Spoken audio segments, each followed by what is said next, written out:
المكتب التعاوني للدعوة والإرشاد وتوعية الجاليات بخميس مشيط.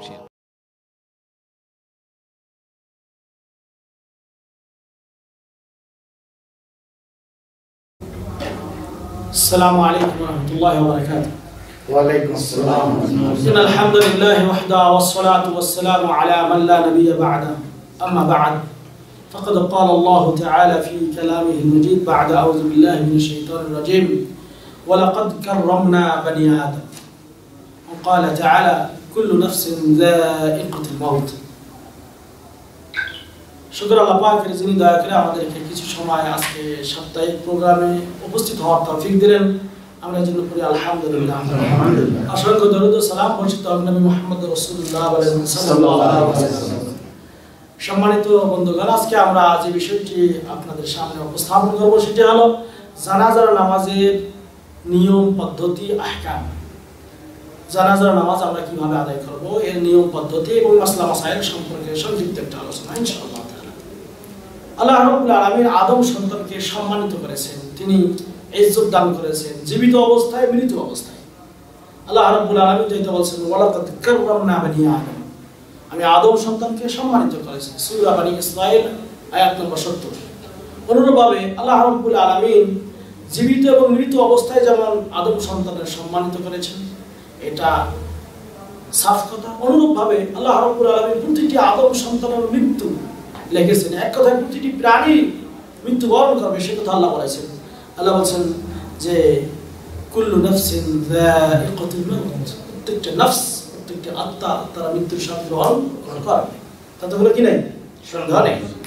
তাই মৃত্যুর পর মুসলমানদের আল্লাহ রাব্বুল আলামিন যে ইজ্জত যে সম্মান দিয়েছেন সেটা হলো কি তাদেরকে সুন্দর করে কাফন পরানো, গোসল করানো, এরপরে জানাজার নামাজ পড়িয়ে তারপরে দাফন করা।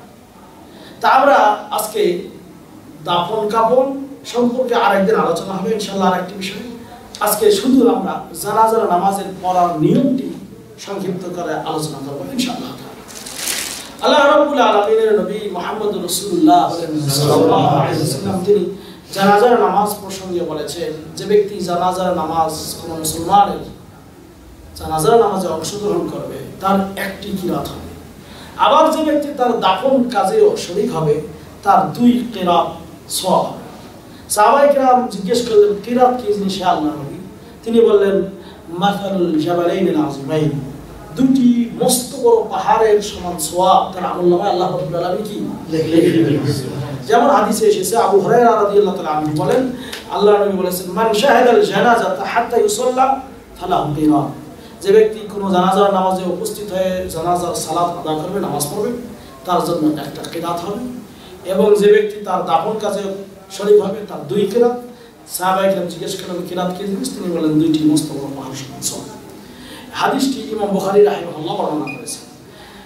জানাজার নামাজে লোক সংখ্যা কম বেশি যাই হোক না কেন, আপনি লাইন করে দাঁড়ানো, কমপক্ষে 3টি লাইন হওয়া ভালো। কমপক্ষে কয়টা লাইন? 3টি লাইন হওয়া রাসূলুল্লাহ সাল্লাল্লাহু আলাইহি ওয়াসাল্লামের সুন্নাত দ্বারা কি প্রমাণিত। কাজেই আপনি আমি যদি চেষ্টা করি যে 3টি লাইন যদি হয় তাতে কোনো সন্দেহ নেই এবং অসুবিধা নেই। এবং আল্লাহ নবী সাল্লাল্লাহু আলাইহি ওয়াসাল্লাম এই ব্যাপারে বলেছেন মান সাল্লা আলাইহি সালাসাতু সুফুফ ফাকাদ আওজাব, যে ব্যক্তি জানাজার নামাজে 3টি কাতার নামাজ পড়লো, 3 কাতার লোক, তার জন্য ওয়াজিব হয়ে গেল। এই ওয়াজিব বলতে কি বোঝানো হয়? অর্থাৎ তার জন্য এই জান্নাত ওয়াজিব হয়ে যাবে ইনশাআল্লাহ। তবে আপনার বিশেষ করে জানাজার নামাজে তাওহীদ পন্থী লোক যারা বেশি যদি নামাজ পড়ে তার জন্য ভালো। সম্মানিত বন্ধুগণ, এই জানাজার নামাজ প্রসঙ্গে আমরা আল্লাহ নবী সাল্লাল্লাহু আলাইহি ওয়াসাল্লামের পক্ষ থেকে যে জিনিসটি জানতে পারি সেটা আল্লাহ নবী বলেছেন ফাসাফফনা ফাসাল্লান নবী সাল্লাল্লাহু আলাইহি ওয়াসাল্লাম ওয়া নাহনু সুফুফ। আল্লাহ নবী সাল্লাল্লাহু আলাইহি ওয়াসাল্লাম একদিন এক সাহাবীর জানাজার নামাজ পড়ালেন। সেই জায়গায় তাই তিনি কি করেছিলেন, এই আল্লাহ নবী সাল্লাল্লাহু আলাইহি ওয়াসাল্লাম এখানে বলা আছে যে সাল্লা রাসূলুল্লাহ তুফিয়া আল ইয়াউম রাজুলুন সালিহ। আল্লাহ নবী সাল্লাল্লাহু আলাইহি ওয়াসাল্লাম একদিন বললেন যে আজকে একজন ভালো মানুষ মারা গেছে, এবং তার জানাজার নামাজ পড়ার জন্য তিনি বের হলেন, আমরা তার পিছনে কাতারবন্দি হলেন। আর সেই ভালো মানুষ সম্পর্কে বলা হয়েছে তিনি কে? হাবশা যে নাজ্জাশী বাদশা তার গায়েবানা জানাজা আল্লাহর নবী সাল্লাল্লাহু আলাইহি ওয়াসাল্লাম পড়িয়েছিলেন এবং সেখানে কাতারবন্দি হয়ে পড়িয়েছিলেন। জানাজার নামাজ পড়ার জন্য আপনার প্রথম এই জানাজার নামাজটা আপনাকে জানতে হবে, আমাকে জানতে হবে যে জানাজার নামাজটা হলো ফরজে কিফায়া। এটা একটা ফরজ, তবে ফরজে কিফায়া। অনেক মানুষের মধ্যে কিছু মানুষ যদি আদায় করে এটা কি যথেষ্ট হয়ে যাবে, তবে কেউ যদি আদায় না করে তাহলে সবাই কি হবে, গুনাহগার হবে। কাজেই এই জানাজার নামাজ আপনাকে আমাকে পড়ার নিয়মটা আমাদের এখন জানা দরকার। তাহলে আমরা একটু আগে জানলাম কাতারবন্দি হতে হবে এবং জানাজাতের ফজিলত। এবার আসুন আমরা জানাজার নামাজ যখন শুরু করবো তাকবীর দিতে হয়। জানাজার নামাজে কোনো আযান নেই, ইকামত নেই, রুকু নেই, সিজদা নেই। তাহলে কোন নামাজে রুকু, সিজদা, আযান, ইকামত নেই? জানাজার নামাজে। কি এই চারটি জিনিস নেই। তবে আপনার এখানে কি আছে? কিয়াম আছে, কিরাত আছে, দোয়া দরুদ আছে। তাই ইবনে আব্বাস রাদিয়াল্লাহু তাআলা আনহু থেকে বর্ণিত, তিনি বলেন নবী করিম সাল্লাল্লাহু আলাইহি ওয়াসাল্লাম তিনি قرأ على الجنازة بفاتحة الكتاب। যখন আল্লাহ নবী সাল্লাল্লাহু আলাইহি ওয়াসাল্লাম জানাজার নামাজ পড়েছিলেন প্রথমে আল্লাহু আকবার তাকবীর দিয়ে তিনি সূরা ফাতিহা পাঠ করেছেন। তবে সূরা ফাতিহা শুরু করার আগে আউযু বিল্লাহি মিনাশ শাইতানির রাজিম বিসমিল্লাহির রহমানির রহিম পড়বেন। কিন্তু কেউ যদি সানা না পড়ে কোনো সমস্যা নেই, সানা পড়ার কোনো কি নেই, প্রয়োজন নেই। প্রথমে আল্লাহু আকবার দিয়ে আউযু বিল্লাহি মিনাশ শাইতানির রাজিম বিসমিল্লাহির রহমানির রহিম বলে সূরাতুল ফাতিহা পড়তে হবে কিসের নামাজে? জানাজার নামাজে। এরপরে অন্য সূরা পড়া যাবে কি যাবে না? যাবে। হ্যাঁ, অন্য সূরা পড়া জায়েজ আছে, তবে কেউ যদি না পড়ে কোনো সমস্যা নেই। যেমন এক হাদিসে শুনেন যে সাল্লাইতু খালফা ইবনে আব্বাস আলা জানাজা ফাকরা ফাতিহাতুল কিতাব ফাকালা লিতা'লামু আন্নাহা সুন্নাহ। বুখারী শরীফে আছে যে ইবনে আব্দুল তালহা বিন উবাইদুল্লাহ বিন আউফ রাদিয়াল্লাহু তাআলা আনহু তিনি বলেন যে আমি ইবনে আব্বাসের পিছনে জানাজার নামাজ পড়েছি, আল্লাহ তিনি শুধু সূরা ফাতিহা পড়েছেন এবং তিনি বলেছেন যে তোমরা জেনে রাখো এটাই হলো সুন্নাত, অর্থাৎ শুধু কি সূরা ফাতিহা পড়া। এটা বুখারী শরীফের হাদিস। আচ্ছা, তবে কেউ যদি সূরা ফাতিহার সঙ্গে অন্য সূরা পড়ে জায়েজ আছে। তার প্রমাণ আরেকটা হাদিস দ্বারা শুনেন যে ফাকরা বিফাতিহাতিল কিতাব ওয়া সূরা, যে তালহা বিন আব্দুল্লাহ রাদিয়াল্লাহু তাআলা আনহু তিনি বলেন যে আমি ইবনে আব্বাসের পিছনে আবার আরেকদিন নামাজ পড়েছিলাম। তিনি সাল্লা আলা আলা জানাজাতিন, কোন এক জানাজার নামাজে তিনি ফাকরা বিফাতিহাতিল কিতাব, তিনি সূরা ফাতিহা পড়েছেন, ওয়া জাহারা ওয়া সূরা, এবং আরেকটি সূরা পড়েছেন এবং সেখানে আরেকটা কি কাজ করেছেন, ওয়া জাহারা মানে জোরে পড়েছেন। এটি কি বলেছেন? জোরে। তার মানে জোরে পড়াও কি আছে? তবে আরেক হাদিস দ্বারা প্রমাণিত যে তিনি রাসূলুল্লাহ সাল্লাল্লাহু আলাইহি ওয়াসাল্লাম আস্তেও পড়েছেন। তাহলে জোরে এবং আস্তে উভয়টা পড়া কি আছে? আচ্ছা, এবং এখানে কি হাত্তা আসমা'না, তিনি বলতেছেন যে এমন জোরে পড়লেন যে আমরা শুনেছি। তাহলে আল্লাহ মানে তিনি যদি ইবনে আব্বাস জোরে না পড়তেন তাহলে শোনা যাইতো না। আচ্ছা, ফালাম্মা ফারাগা আখাযতু বিয়াদিহি ফাসালতুহু ক্বালা ইন্নামা জাহারতু লিতা'লামু আন্নাহা সুন্নাহ। তাই যখন নামাজ শেষ হলো আমি তাকে জিজ্ঞেস করলাম, তিনি বললেন যে আমি এই জন্য পড়েছি যাতে তোমরা জানো যে এটা হলো একটা কি সুন্নাত। রাওয়াহুল বুখারী ওয়া আবু দাউদ ওয়া তিরমিজি ওয়া নাসাঈ। হ্যাঁ, তিরমিজি, নাসাঈ, আবু দাউদ, ইমাম বুখারী হাদিসটি বর্ণনা করেছেন। এই জানাজার নামাজে যে আমরা তাহলে কি জানলাম যে প্রথম তাকবীর আল্লাহু আকবার দিয়ে আপনি আউযু বিল্লাহ পড়বেন, এরপরে বিসমিল্লাহ পড়বেন, এরপরে সূরা ফাতিহা পড়ে আরেকটা সূরা পাঠ করবেন। যদি না পাঠ করেন আরেকটা সূরা কোনো সমস্যা নেই, শুধু সূরা ফাতিহা পড়লে কি না যথেষ্ট। আচ্ছা, এরপর বলা হচ্ছে যে আন্না সুন্নাহ ফি সলাত আলা জানাজা আন ইউকাব্বিরা আল ইমাম সুম্মা ইয়াকরা আল ফাতিহা বা'দা তাকবীর আল উলা সিররান। আর হাদিসে এসেছে যে সুন্নাত হলো যে প্রথম তাকবীর দিয়ে সূরা ফাতিহা গোপনে পড়া, সুম্মা ইউসাল্লি আলা নবী সাল্লাল্লাহু আলাইহি ওয়াসাল্লাম, এরপরে নবী করিম সাল্লাল্লাহু আলাইহি ওয়াসাল্লামের উপর দরুদ পড়া। অর্থাৎ দ্বিতীয় তাকবীর যখন দেবেন আল্লাহু আকবার দিয়ে দ্বিতীয় তাকবীর দিয়ে কি বলতে হবে? আসসালাতু আলা নবী, অর্থাৎ নবী করিম সাল্লাল্লাহু আলাইহি ওয়াসাল্লামের উপর যে দরুদ পড়া সেই দরুদ পড়তে হবে, যেটা আমরা বলি নামাজে যে দরুদ পড়ি দরুদ ইব্রাহিম। দরুদটা কি?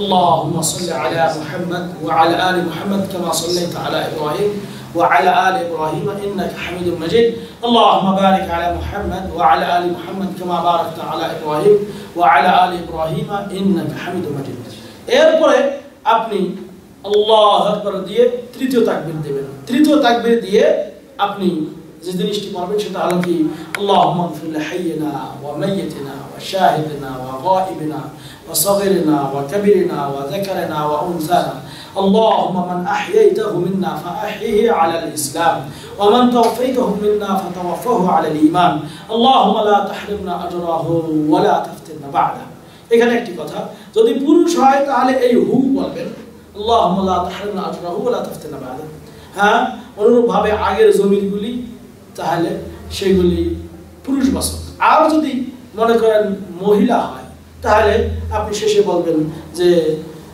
আল্লাহুম্মা লা তাহরিমনা আজরাহা ওয়া লা তাফতিরনা বা'দাহা অর্থাৎ হুর জায়গায় কি বলতে হবে হা বলতে হবে এই হাদিসটি ইমাম আহমদ ইমাম তিরমিজি ইবনে মাজাহ বর্ণিত হয়েছে সম্মানিত বন্ধুগণ এছাড়াও আরো কিছু দোয়া করা যায় আছে যেমন আল্লাহুম্মা ইগফির লাহু ওয়ারহামহু ওয়া'ফু আনহু ওয়া আকরিম নুজুলা ووسع مدخله وادخله دارا خيرا من داره واهلا خيرا من اهله وزوجا خيرا من زوجه ونقه من الخطايا يوم الدنس اللهم اغسله بالماء والثلج والبرد ونقه من الخطايا كما ينقى الثوب الابيض من الدنس وابدله دارا خيرا من داره واهلا خيرا من اهله وزوجا خيرا من زوجه وادخله الجنه واعذه من عذاب القبر وعذاب في النار এই দোয়াটি ইমাম মুসলিম রাহিমাহুল্লাহ বর্ণনা করেছেন এই সাহাবী বলতেছেন যে আল্লাহর নবী সাল্লাল্লাহু আলাইহি ওয়াসাল্লাম যখন এই দোয়াটি পড়েছিলেন আমি এটা হিফজ করেছিলাম আল্লাহর নবীর পড়া অবস্থায় তাহলে তিনি জোরে পড়েছেন বিধায় এই সাহাবী কি করেছেন সেখানে মুখস্থ করেছেন এই হলো এরপরে এই দোয়া বলে আপনি আল্লাহু আকবার বলে চতুর্থ তাকবীর হয়ে যাবে চতুর্থ তাকবীর দিয়ে আপনি সালাম ফেলাবেন ডান দিকে আসসালামু আলাইকুম ওয়া রাহমাতুল্লাহ আসসালামু আলাইকুম ওয়া রাহমাতুল্লাহ বাম দিকে দুই দিকে সালাম ফেরা জায়েজ তবে উত্তম এবং শ্রেষ্ঠ যেটা শুধু ডান দিকে সালাম ফেরানো দুই ডান দিকে সালাম ফেরানোর প্রসঙ্গে হাদিস একটা রয়েছে তবে যে এই দোয়াগুলি বলা হলো যদি কোনো শিশু মারা যায় তাহলে ওই দোয়াগুলির পাশে আরেকটি দোয়া বলা যায় সেটা হলো আল্লাহুম্মা জাআলহু লানা সালাফা ওয়া ফারাতা ওয়া যাখরান ওয়া আজরা এই দোয়াটিও বলা যাবে ওই দোয়াগুলি বলা শেষে যদি কি হয় শিশু হয় আচ্ছা এরপর আমরা জানাজার নামাজে প্রত্যেক তাকবীরের সময় আপনার অবশ্যই মনে রাখতে হবে যে প্রত্যেক যখন তাকবীর দেবেন তাকবীরের সময় হাতটা উত্তোলন করা এটা হলো কি সুন্নাত অনেক মানুষ আছে তাকবীর দেয় ঠিক কিন্তু হাত উত্তোলন করে না যেমন ইবনে ওমর রাদিয়াল্লাহু তাআলা আনহু বলেন আন্নাহু কানা ইয়ারফাউ ইয়াদাইহি ফি জামি'i তাকবীরাতিল জানাজা রাওয়াহুল বুখারী বুখারী শরীফে বর্ণিত হয়েছে যে নবী করিম সাল্লাল্লাহু আলাইহি ওয়াসাল্লাম প্রত্যেক তাকবীরে তিনি হাত উত্তোলন করেছিলেন আব্দুল্লাহ ইবনে ওমর রাদিয়াল্লাহু তাআলা আনহু জানাজার নামাজে না তিনি নবী করিম সাল্লাল্লাহু আলাইহি ওয়াসাল্লাম না এটা আব্দুল্লাহ ইবনে ওমর থেকে বর্ণিত যে আব্দুল্লাহ ইবনে ওমর রাদিয়াল্লাহু তাআলা আনহু জানাজার প্রত্যেক তাকবীরের সময় কি করতেন হাত উত্তোলন করবেন এবং হাত বাঁধতে হবে কোথায় আমরা অনেকে বুকের নাভির নিচে মানে বুকের উপরে এবং এভাবে বাঁধা যাবে যেমন তাউস থেকে বর্ণিত তিনি বলেন যে ইয়াদাহুল ইউমনা আলা ইয়াদিহিল ইউসরা সুম্মা ইয়াশুদ্দু বিহিমা আলা সাদরিহি ওয়া হুয়া ফিস সালাত রাওয়াহু আবু দাউদ শরীফে হাদিসটি বর্ণিত রয়েছে হাদিস নাম্বার 687 যে তিনি বলা হয়েছে যে নবী করিম সাল্লাল্লাহু আলাইহি ওয়াসাল্লাম যখন নামাজে দাঁড়াতেন তখন তিনি ডান হাত দিয়ে বাম হাতের বাহুটা ধরতেন এবং শক্ত করে ধরতেন ও আলা সাদরিহি এবং তার বুকের উপরে রাখতেন তবে জানাজার নামাজে একদিকে যে সালাম ফেরা যাবে এর প্রমাণ হলো আবু হুরায়রা রাদিয়াল্লাহু তাআলা আনহু তিনি বলেন যে সাল্লা আলা জানাজাতিন ফাকাব্বার আলাইহা আরবাআন যে তিনি আবু হুরায়রা রাদিয়াল্লাহু তাআলা আনহু বলেন যে রাসূলুল্লাহ সাল্লাল্লাহু আলাইহি ওয়াসাল্লাম কোন এক জানাজার নামাজ পড়ালেন চার তাকবীর দিয়ে এবং তিনি ওয়া সাল্লামা তাসলিমাতান ওয়াহিদা শুধু তিনি একটা সালাম দিয়েছিলেন কয়টা সালাম একটা সালাম দিয়েছিলেন কাজেই জানাজার নামাজে আপনি আমি এই এক সালাম দিয়ে জামাত আপনার নামাজ শেষ হয়ে যাবে এরপরে আপনারা চলে যেতে পারবেন এখানে আর দুই একটি মাসআলা সেটা হলো এই মহিলারা যদি মসজিদে নামাজ পড়তে যান আর সেই সময় যদি জানাজার নামাজে উপস্থিত হয় তারা ওই জানাজার নামাজে কি শরীক হতে পারবে কিন্তু মাঠে জানাজার নামাজ মাঠে পড়াটাই উত্তম কিন্তু মসজিদে যদি জানাজার নামাজ পড়ানো হয় তাহলে সেখানে মহিলারা থাকলে তারা অংশগ্রহণ করতে পারবে, কিন্তু মাঠের নামাজে মহিলাদের যাওয়ার কোনো কি নেই, প্রয়োজন নেই। কিন্তু মনে করেন ঈদের নামাজ পড়তে গেছেন কোনো মহিলারা, আর সেখানেও যদি কোনো জানাজা উপস্থিত হয়ে যায় ঈদের নামাজের আগে বা পরে যদি জানাজার নামাজ পড়ানো হয়, ঈদের নামাজের পরে যদি জানাজার নামাজ পড়ানো হয়, তাহলে সেক্ষেত্রেও সেখানে মহিলারা অংশগ্রহণ করতে পারবে, যদিও কি হয় মাঠ হয়। তবে এই মাঠ যদি এমনি শুধু জানাজার নামাজের জন্য স্পেশাল ভাবে মহিলাদের বেড়ানো কি নাই, এটার কোনো শরীয়তের অনুমতি নেই। আনাস রাদিয়াল্লাহু তাআলা আনহু তিনি বলেন যে আন্নান নবী সাল্লাল্লাহু আলাইহি ওয়াসাল্লাম নাহা আন ইউসাল্লি আলাল জানাজা বাইনাল কুবুর, তবে কবর এর মাঝখানে অনেকগুলো কবরে এখানে জানাজার নামাজ পড়া যাবে না, ওটা কি আলাদা পড়তে হবে। তবে যদি কবরের স্থান না হয়, এমনি এক জায়গায় কবর দেওয়া হয়েছে, তাহলে সেখানে আপনি যদি জানাজা না পড়ে থাকেন সেখানে যে জানাজার নামাজ পড়তে পারবেন। যেমন ইনতাহা রাসূলুল্লাহ সাল্লাল্লাহু আলাইহি ওয়া সাল্লাম ইলা কবরি রাতবিন ফাসাল্লা আলাইহি ওয়া সাফফু খালফাহু ওয়া কাব্বারা আরবাআন। আব্দুল্লাহ ইবনে আব্বাস রাদিয়াল্লাহু তাআলা আনহু বলেন যে রাসূলুল্লাহ সাল্লাল্লাহু আলাইহি ওয়া সাল্লাম এক নতুন কবর দিয়ে গমন করলেন এবং কবরের উপরে তখন তিনি নামাজ পড়েছিলেন, আর সাহাবায়ে কেরাম তার পেছনে কাতার বেঁধে আল্লাহ নবী সাল্লাল্লাহু আলাইহি ওয়াসাল্লাম 4 তাকবীর দিয়ে তিনি নামাজ পড়িয়েছিলেন। এবার আরেকটি কথা বলে শেষ করব, সেটি হলো কি যে পুরুষ যদি হয় ইমাম সাহেব জানাজার নামাজ পড়ার জন্য তার মাথা বরাবর দাঁড়াবে, আর যদি মহিলা হয় ইমাম সাহেব দাঁড়াবে তার কি কোমর বরাবর। এটা হলো রাসূলুল্লাহ সাল্লাল্লাহু আলাইহি ওয়াসাল্লামের পক্ষ থেকে সুন্নাত। যেমন হাদিসে এসেছে যে কানু ইসাল্লুনা আলা জানাজা বিল মাদিনাতি আর-রিজাল ওয়ান নিসা ফায়াজআলুনা আর-রিজাল মিম্মা ইয়ালিল ইমাম ওয়া নিসা মিম্মা ইয়ালিল আল-কিবলা। কিন্তু যদি জানাজার নামাজে নারী পুরুষ দুইজন একসঙ্গে হয়, তাহলে পুরুষটাকে সামনে নিয়ে আর মহিলাটাকে কি কিবলার দিকে ধাবিত করে দেবে, যে হাদিসটি একটু আগে বলা হলো। তাহলে আমরা যে জিনিসটি জানতে পারলাম সেটা হলো পুরুষের জানাজার নামাজে দাঁড়াতে হবে কোথায়, মাথার কাছে, আর মহিলাদের কোথায়, কোমর বরাবর দাঁড়াতে হবে। এই হলো জানাজার নামাজের মোটামুটি সংক্ষিপ্ত নিয়ম। আল্লাহর কাছে দোয়া করি, হে আল্লাহ তুমি আমাদেরকে এই মুসলমানদের জানাজার নামাজে শরীক হওয়ার তৌফিক দান করুন, আমিন। হে আল্লাহ তুমি আমাদের জীবনের গুনাহগুলি মাফ করে দাও, আমিন।